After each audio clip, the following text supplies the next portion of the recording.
പ്ലാച്ചിമടയിലെ Coca Cola plant എന്നേക്കുമായി അടച്ചുപൂട്ടി. Plant ഇനി തുറക്കാൻ ഉദ്ദേശമില്ലെന്ന് കൊക്കക്കോള കമ്പനി സുപ്രീം കോടതിയെ അറിയിച്ചു. ഇതോടെ കമ്പനിയുടെ പ്രവർത്തനാനുമതിയുമായി ബന്ധപ്പെട്ട എല്ലാ കേസുകളും സുപ്രീം കോടതി തീർപ്പാക്കി. സുപ്രീം കോടതി നടപടി സ്വാഗതം ചെയ്യുന്നതായി പ്ലാച്ചിമട കൊക്കക്കോള വിരുദ്ധ സമിതി അറിയിച്ചു. വർഷങ്ങൾ നീണ്ട നിയമ പോരാട്ടത്തിനൊടുവിലാണ് പ്ലാച്ചിമടയിലെ പ്ലാന്റിന്റെ കാര്യത്തിൽ കൊക്കക്കോള കമ്പനി സുപ്രീം കോടതിയിൽ മുട്ടുമടക്കിയിരിക്കുന്നത്. പ്ലാച്ചിമടയിലെ പ്ലാന്റ് ഇനി തുറക്കാൻ ഉദ്ദേശമില്ലെന്ന് കമ്പനി സുപ്രീം കോടതിയെ അറിയിച്ചു.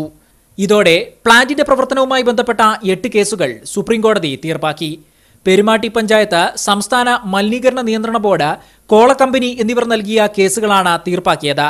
സുപ്രീം കോടതി വിധിയെ സ്വാഗതം ചെയ്യുന്നതായി പ്ലാച്ചിമട കൊക്കക്കോള വിരുദ്ധ സമിതി അറിയിച്ചു.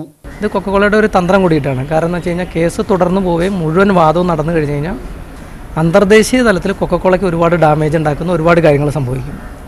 അപ്പോൾ അതിൽ നിന്ന് ഒഴിവാകാൻ വേണ്ടിയിട്ട് അവർ കമ്പനി അടയ്ക്കാനുള്ള ഒരു തീരുമാനം കോടതിയെ അറിയിക്കുകയായിരുന്നു. എന്തായാലും ഞങ്ങളുടെ സമരസമിതിയെ സംബന്ധിച്ചിട്ട് ഇതൊരു വിജയമാണ്.